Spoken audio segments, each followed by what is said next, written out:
YouTube के इस educational channel red Hindi पर मैं संतोष कुमार शर्मा आप सभी विद्यार्थियों का स्वागत करता हूं। आज हम क्लास 9th के एनसीईआरटी बुक हिंदी के पहले पाठ जो राहुल संकृत्यायन जी द्वारा लिखी यात्रा वृतांत लहासा की ओर के प्रश्न उत्तर को पढ़ने वाले हैं। शुरुआत करने से पहले मैं आपको बता दूं कि इस चैनल पर क्लास 6, 7, 8, 9 और 10 एनसीईआरटी बुक हिंदी का संपूर्ण पाठ्यक्रम मिलेगा। इसलिए अगर आप लोगों को लगता है कि यह चैनल मेरे लिए लाभदायक है तो चैनल को सब्सक्राइब कर लीजिए। ठीक है, तो आइए शुरुआत करते हैं। आप लोगों ने राहुल संकृत्यायन का जीवन परिचय पढ़ लिया है। ठीक है, उनकी यात्रा वृत्तांत भी पढ़ लिया है और अब जाके उसी पर आधारित कुछ प्रश्न उत्तर आपके पाठ्यक्रम में दिए गए हैं। तो अब क्या करना है कि बारी बारी से सभी प्रश्नों को सॉल्व करते चलना है। ठीक है ना। आप लोग एक काम कीजिए, संभव हो तो किताब और कॉपी लेके बैठ जाइए। ठीक है ना। और आप पहले अध्याय लहासा की ओर खोल लीजिए। ठीक है, यहाँ पे मैं सिर्फ आपको इशारा करने वाला हूँ, आप कॉपी पर पेन से लिखते जाएंगे। ठीक है ना। तो चलिए देखिए, पहला प्रश्न कह रहा है, थोंगला के पहले के आखिरी गांव पहुंचने पर थोंगला के पहले के आखिरी गांव पहुंचने पर भिखारी के वेश में होने के बावजूद लेखक को ठहरने के लिए उचित स्थान मिला, जबकि दूसरी यात्रा के समय भद्रवेश में भी उन्हें उचित स्थान नहीं दिला सका। यानी प्रश्न कह रहा है कि जब लेखक भिखारी के वेश में थे तो उनको उस गांव में रहने की व्यवस्था हो गई, ठहरने की व्यवस्था मिल गई, जगह मिल गई। और जब वह अच्छे हाव भाव में वेशभूषा में जब उसी गांव में जाते हैं तो उनको ठहरने की जगह नहीं मिलती है। ऐसा क्यों होता है बताइए, ऐसा क्यों होता है? तो इसका उत्तर होगा, सुनिएगा। पहली यात्रा में लेखक साधारण वेश में थे, जिससे लोगों को उन पर संदेह नहीं हुआ और उन्हें ठहरने की जगह मिल गई। लेकिन दूसरी यात्रा में अच्छे वेश में होने के कारण लोग उन्हें अमीर या संदिग्ध समझने लगे, इसलिए किसी ने उन्हें ठहरने का स्थान नहीं दिया। ठीक है ना। साधारण वेशभूषा में जब थे, यानी कि भिखमंगे की वेशभूषा में जब थे वे, तो उनको ठहरने की जगह मिल गई। मगर जैसे ही उन्होंने अमीरी का चोला अपने ऊपर धारण कर लिया तो लोगों को लगा कि यह कोई संदिग्ध व्यक्ति है, कहीं और से आए हुए हैं, लुटेरे हो सकते हैं, चोर डाकू हो सकते हैं, तो इसलिए उनको जगह वहां पे नहीं मिली। ठीक है ना। इस प्रश्न से यह सीखने को मिलता है कि साधारण वेशभूषा में ही रहना चाहिए। ठीक है, साधारण वेशभूषा में रहने वालों का हर जगह सम्मान होता है। दूसरे नंबर प्रश्न पे आइए।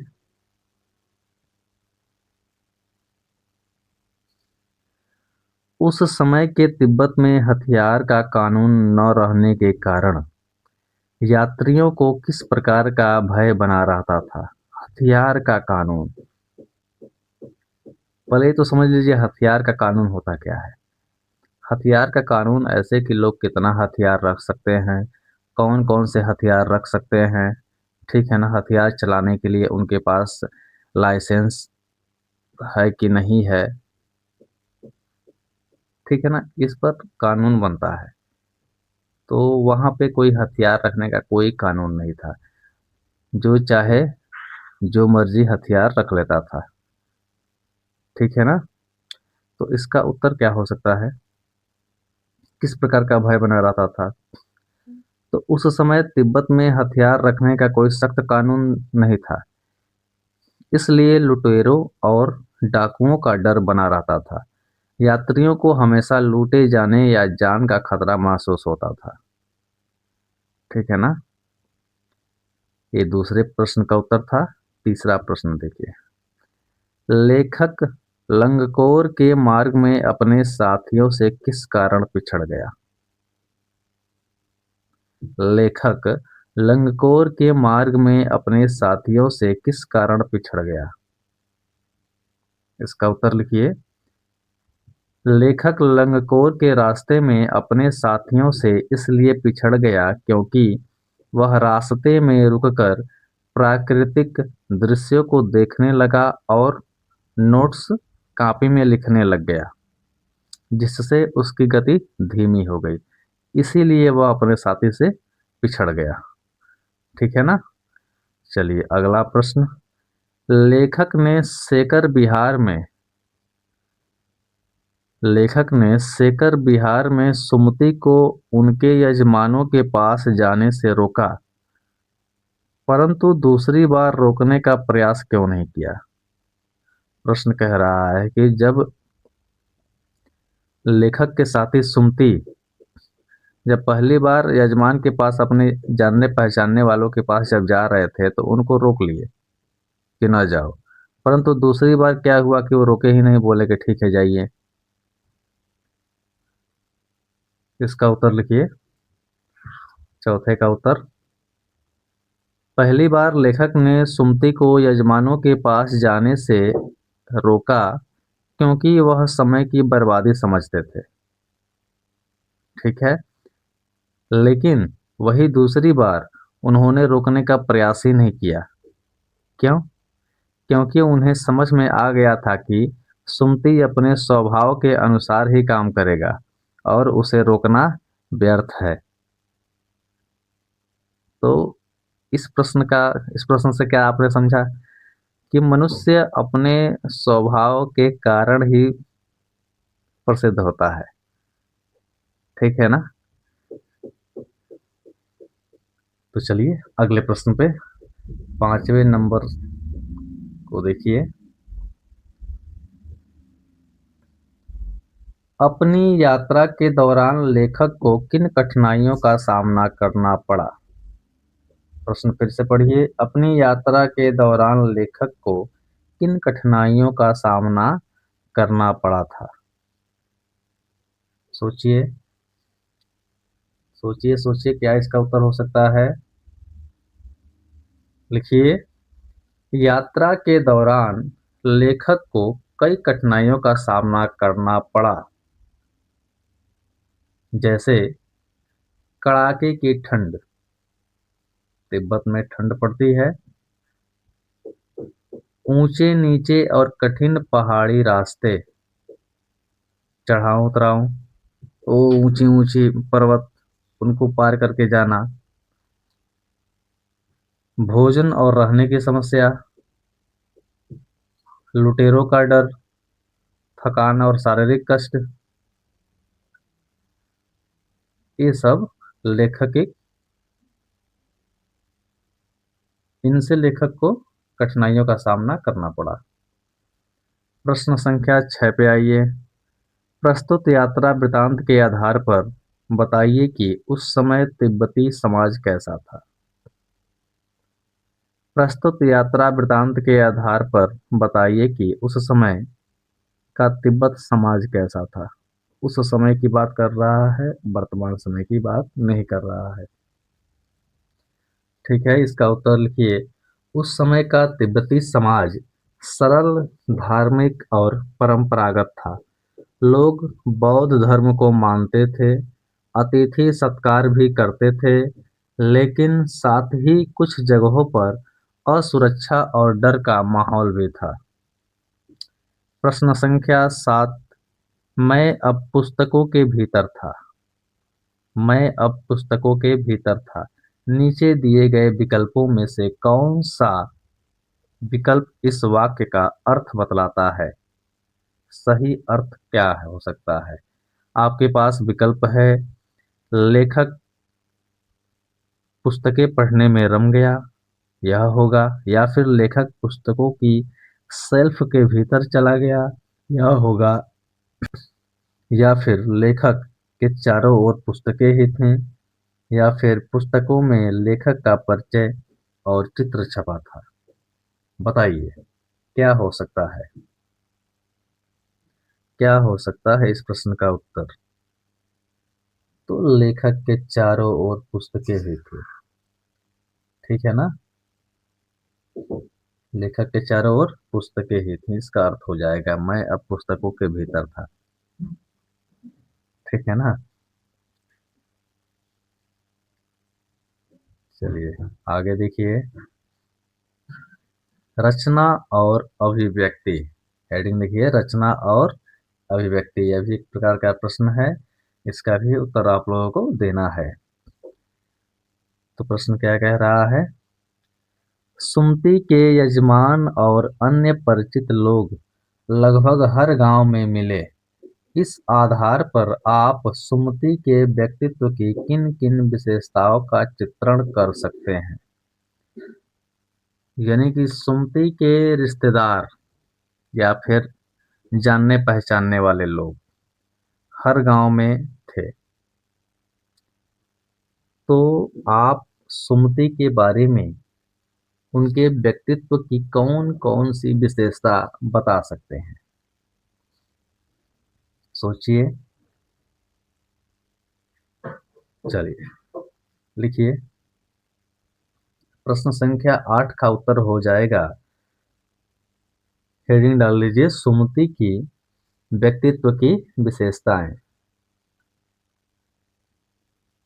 सुमति के यजमान और परिचित लोग लगभग हर गांव में मिलने से उनकी व्यक्तित्व की विशेषताएं सामने आती हैं। पहला हो जाएगा मिलनसार स्वभाव। वे आसानी से लोगों से घुल मिल जाते थे। दूसरा हो जाएगा विश्वास पात्र व्यक्ति।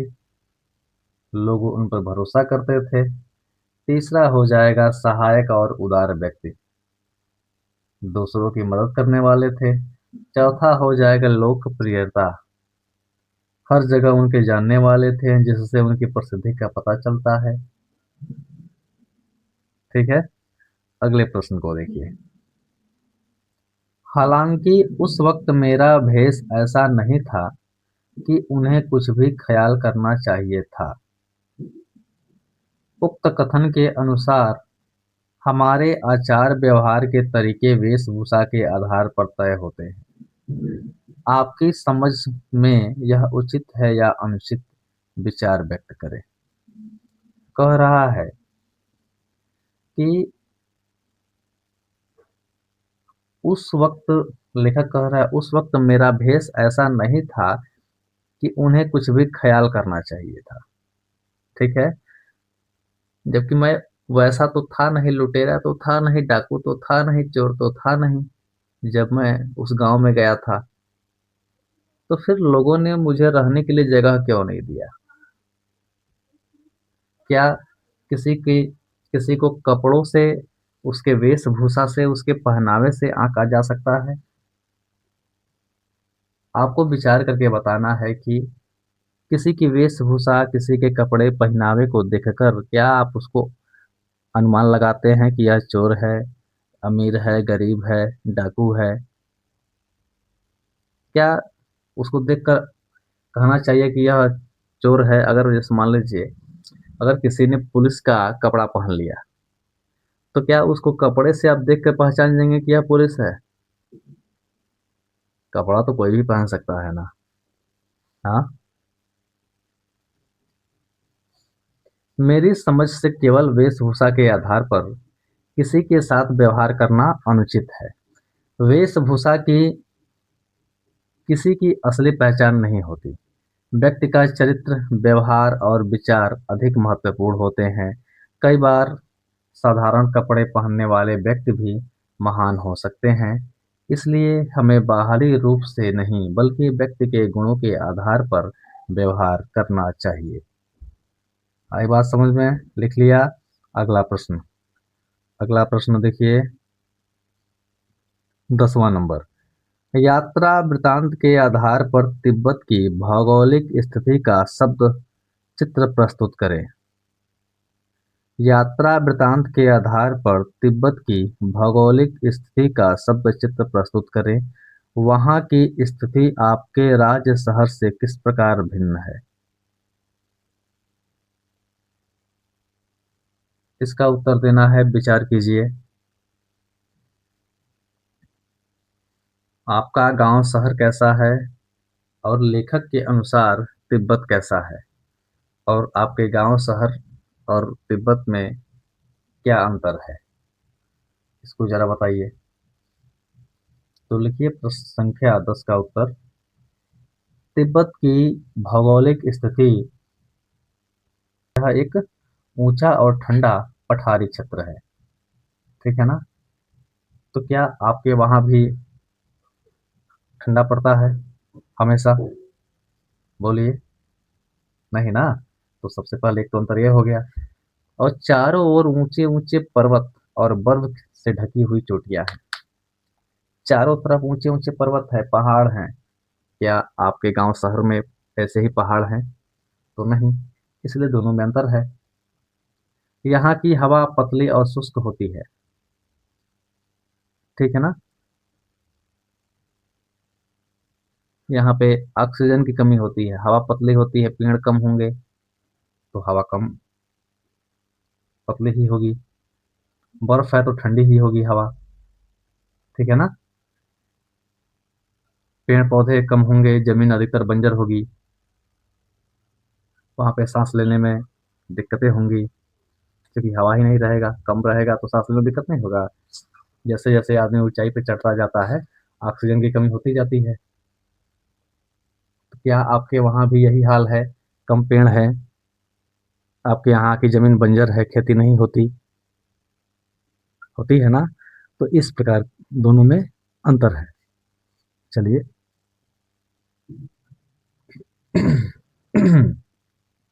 प्रश्न संख्या 11 का उत्तर लिखिए।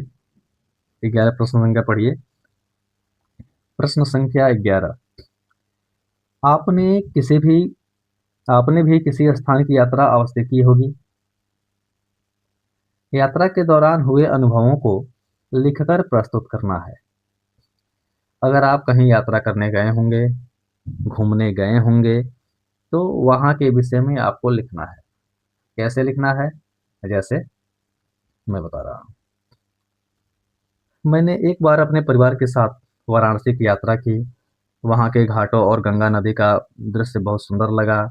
मंदिर की घाटियों और आरती का वातावरण मन को शांति देता है। मैंने वहाँ की संस्कृति, खान पान और लोगों के व्यवहार को करीब से देखा है। यह यात्रा मेरे लिए ज्ञानवर्धक और आनंददायक रही। इस प्रकार का यात्रा वृतांत आप लोग को लिखना है। हर व्यक्ति का अलग अलग यात्रा वृतांत हो सकता है, इसलिए आप सभी बच्चे अपना अपना अनुभव शेयर करेंगे, अपने कॉपी में लिखेंगे। ठीक है ना? चलिए अगले प्रश्न को देखिए। यात्रा वृतांत गद्य साहित्य की एक विधा है। आपकी इस पाठ्य पुस्तक में कौन कौन सी विधाएं दी गई हैं? प्रस्तुत विधा उनमें किन मायनों में अलग है, इसको बताना है।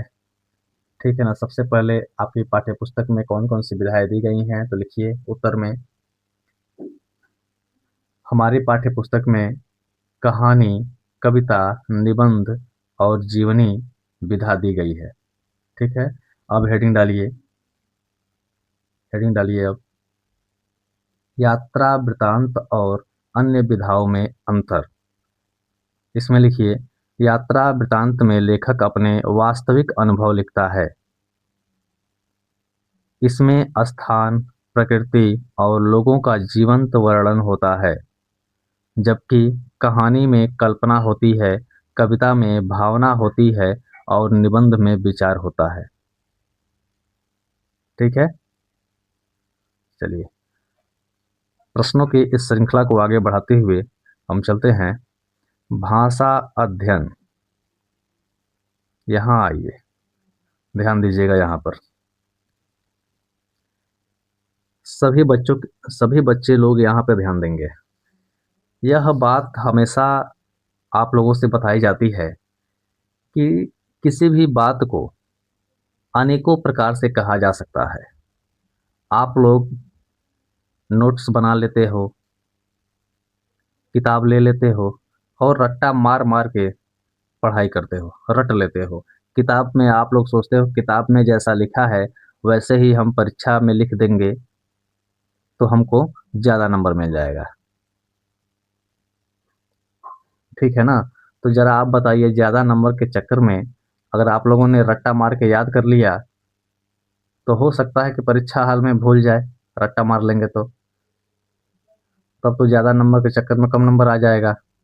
तो इसलिए मेरे बाबू, रट्टा नहीं मारना है, रटना नहीं है, चीज़ों को समझना है।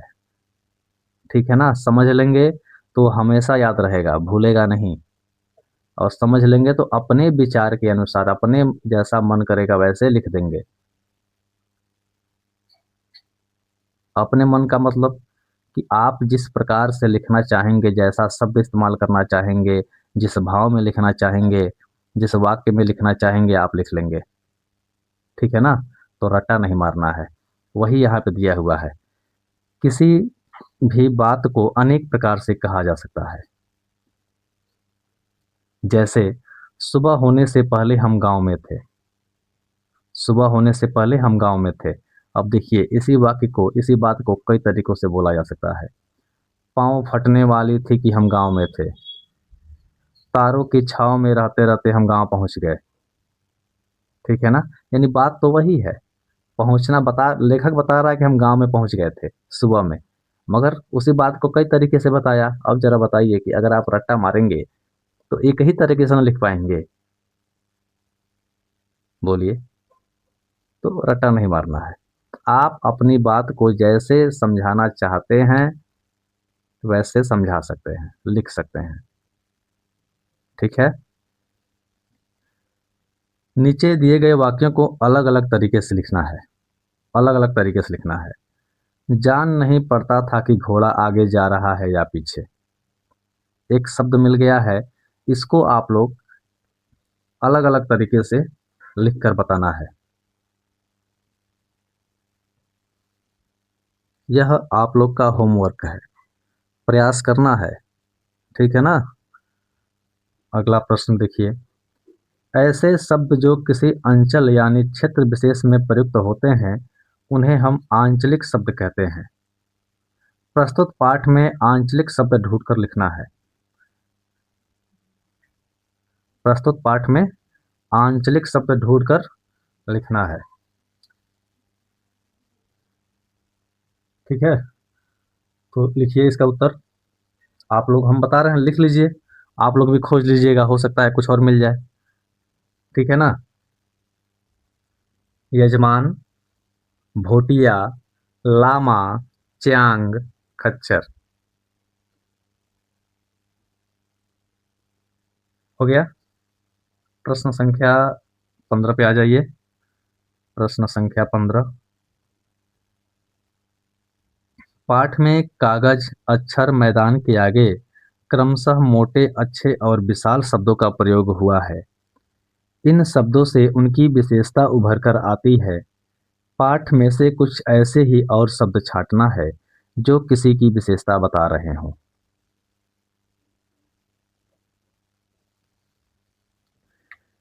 जो विशेषता बताता है उसको क्या कहते हैं? विशेषण कहते हैं। यानी कि विशेषता बताने वाले को विशेषण शब्द कहते हैं। पाठ में ऐसे शब्द जो किसी की विशेषता बताते हैं उनको लिखिए फटाफट। ऊंचे पहाड़, पहाड़ की विशेषता है। ठंडी हवा, हवा की विशेषता है। संकरी राह, रास्ते की विशेषता है। कठिन मार्ग, ये भी रास्ते की विशेषता है। तेज धूप, धूप की विशेषता है। साफ आकाश, आकाश की विशेषता है कि वह साफ है। ठीक है ना? तो प्रश्न संख्या 15 का यही उत्तर हो जाएगा। ऊंचे पहाड़, ठंडी हवा, संकरी राह, कठिन मार्ग, तेज धूप, साफ आकाश, ये सभी शब्द किसी वस्तु या स्थान की विशेषता को स्पष्ट करते हैं। ठीक है ना? चलिए आगे बढ़ते हैं।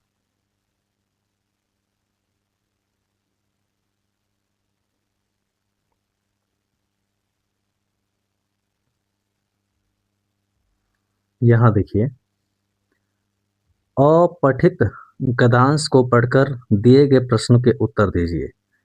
आपकी किताब में इस प्रकार का गद्यांश होगा, उसको पढ़ना है और इस गद्यांश पर ही 5 प्रश्न बनाए गए होंगे, उनको आपको उत्तर देना है।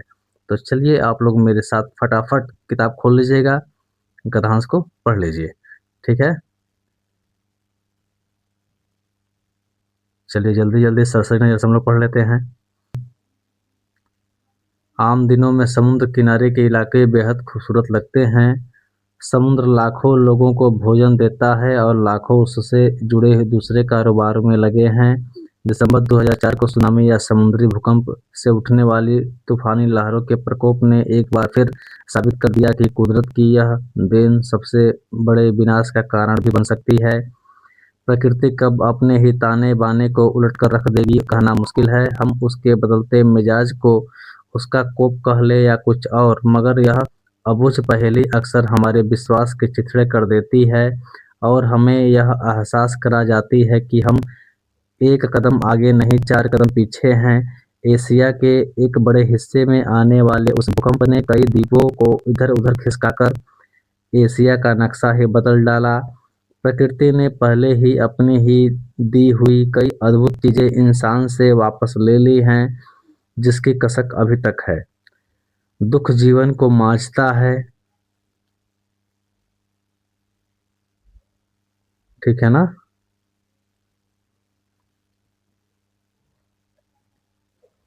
दुख जीवन को मांझता है, उसे आगे बढ़ने का हुनर सिखाता है। वह हमारे जीवन में ग्रहण लाता है ताकि हम पूरे प्रकाश की अहमियत जान सकें और रोशनी बचाए रखने के लिए जतन करें। इस जतन से सभ्यता और संस्कृति का निर्माण होता है। सुनामी के कारण दक्षिण भारत और विश्व के अन्य देशों में जो पीड़ा हम देख रहे हैं, उसे निराशा के चश्मे से न देखें। ऐसे समय में भी मेघना, अरुण और मैगी जैसे बच्चे हमारे जीवन में जोश, उत्साह और शक्ति भर देते हैं। 13 वर्षीय मेघना और अरुण 2 दिन अकेले खारे समुद्र में तैरते हुए जीव जंतुओं से मुकाबला करते हुए किनारे आ लगे। इंडोनेशिया की रीजा पड़ोसी के 2 बच्चे को पीठ पर लादकर पानी के बीच तैर रही थी कि एक विशालकाय सांप ने उसे किनारे का रास्ता दिखाया। ठीक है, आगे पढ़िए। मछुआरे की बेटी मैगी ने रविवार को समुद्र का भयंकर शोर सुना, उसकी शरारत को समझा, तुरंत अपना बेड़ा उठाया और अपने परिजनों को उस पर बिठा उतर आए समुद्र में। 41 लोगों को लेकर महज 18 साल की यह जलपरी चल पड़ी पगलाए सागर से दो हाथ करने। 10 मीटर से ज्यादा ऊंची सुनामी लहरें जो कोई बाधा रुकावट मानने को तैयार नहीं थीं, इस लड़की के बुलंद इरादे के सामने बौनी साबित हुई। ये रहा आपका गद्यांश। उम्मीद है आपने गद्यांश को पढ़ लिया है। अब इसके इसके अनुसार दिए गए प्रश्नों का जवाब देना है। आगे भी कुछ है, उसको भी पढ़ लीजिए।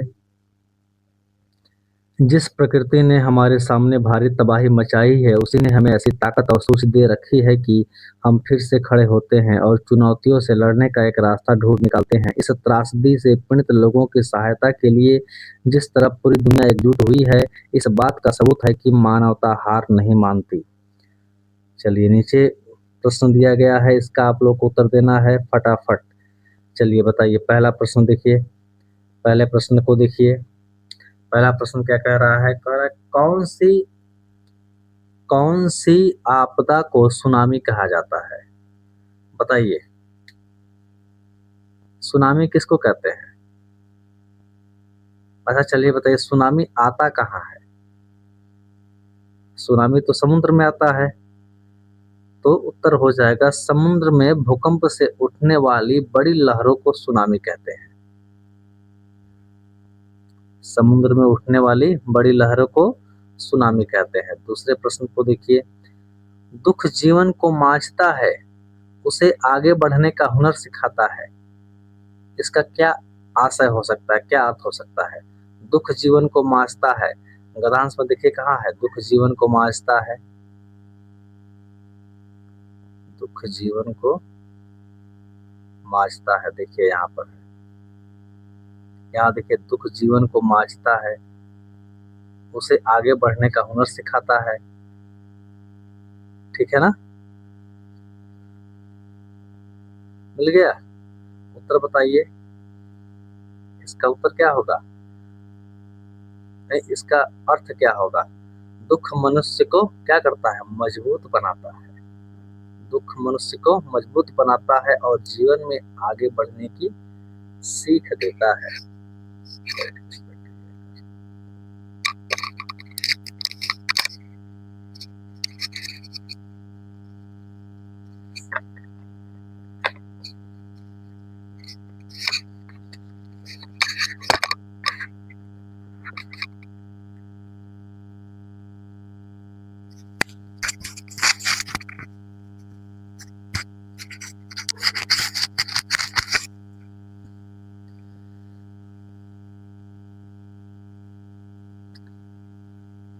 प्रश्न संख्या 2 देखिए, 2 नंबर। दुख जीवन को मांझता है, उसे आगे बढ़ने का हुनर सिखाता है। इसका आशय स्पष्ट कीजिए, इसका अर्थ स्पष्ट करना है। तो देखिए आपके गद्यांश में कहाँ पर है, कहाँ पर है, दुख जीवन को मांझता है। देखिए मिल गया, मिल गया। दुख जीवन को मांझता है, उसे आगे बढ़ाने का हुनर सिखाता है। इसका अर्थ बताना है आप लोगों को। चलिए बताइए जरा क्या अर्थ होगा। दुख मनुष्य को मजबूत बनाता है और जीवन में आगे बढ़ने की सीख देता है। ठीक है ना, इसका अर्थ हो जाएगा। तीसरे नंबर प्रश्न को देखिए। मैगी, मेघना और वरुण अरुण ने सुनामी जैसी आपदा का सामना किस प्रकार किया।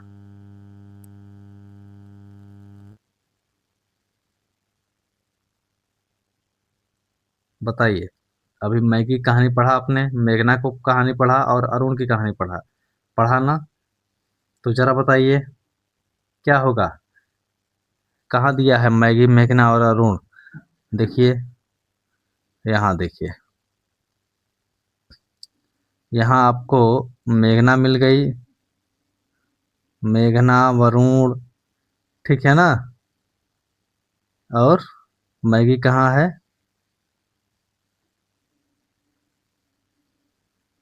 मैगी। तीनों के बारे में बताना है। ठीक है ना, मैगी 41 लोगों की जान बचाती है। मैगी क्या करती है, 41 लोगों की जान बचाती है। ठीक है ना। और मेघना और अरुण दोनों लोग अकेले ही खारे समुद्र में तैरते हुए जीव जंतुओं से मुकाबला करते हुए किनारे पे आ जाते हैं। इसका उत्तर देखिए क्या हो जाएगा, 3 नंबर। मेघना और अरुण तैरकर अपनी जान बचाई। प्रश्न के अनुसार जवाब देना है। मैगी, मेघना और अरुण ने सुनामी जैसी आपदा का सामना किस प्रकार किया। तो मैगी और नहीं, मेघना और अरुण ने तैरकर अपनी जान बचाई। ठीक है। अब मैगी ने क्या किया, 41 लोगों की जान बचाई। कितने लोगों की, 41 लोगों की जान बचाई। चौथे नंबर को देखिए। प्रस्तुत गद्यांश में दृढ़ निश्चय और महत्व के किन शब्दों को प्रयोग किया गया है। दृढ़ निश्चय का अर्थ क्या हो जाएगा, बुलंद इरादा। क्या हो जाएगा, बुलंद इरादा। और महत्व का अहमियत, महत्व का क्या हो जाएगा, अहमियत। प्रस्तुत गद्यांश में दृढ़ निश्चय और महत्व के लिए किन शब्दों का प्रयोग हुआ है, उसका अर्थ बता दिया है। ठीक है ना। और इनसे मिलता जुलता शब्द आपके गद्यांश में दिया गया है, बस पूछा है उसका कि इसका शब्द क्या होगा। ठीक है ना। 5वां नंबर देखिए। इस गद्यांश के लिए एक शीर्षक नाराज समुद्र हो सकता है। आप कोई अन्य शीर्षक दीजिए। शीर्षक बताना है। शीर्षक में लिख लीजिए प्रकृति की शक्ति और मानव साहस। प्रकृति की शक्ति और मानव साहस। आगे देखा जाए, आगे भी कुछ प्रश्न है क्या। कुछ शब्द दिए गए हैं, उसके अर्थ हैं। ठीक है ना, इसको आप लोग पढ़ लीजिएगा। ठीक है। यहाँ पर होता है आपका यह अध्याय समाप्त। ठीक है ना। चैनल पे पहली बार हैं तो ईमानदारी से सब्सक्राइब कर लीजिए। क्लास पसंद आए तो लाइक शेयर। ठीक है ना? अगर आप लोगों को कुछ पूछना हो तो कमेंट में लिख दीजिए, मैं उसका जवाब दे दूंगा। तो चलिए मिलते हैं अगली क्लास में, अगले लेसन को स्टार्ट करेंगे। तब तक के लिए गुड लक।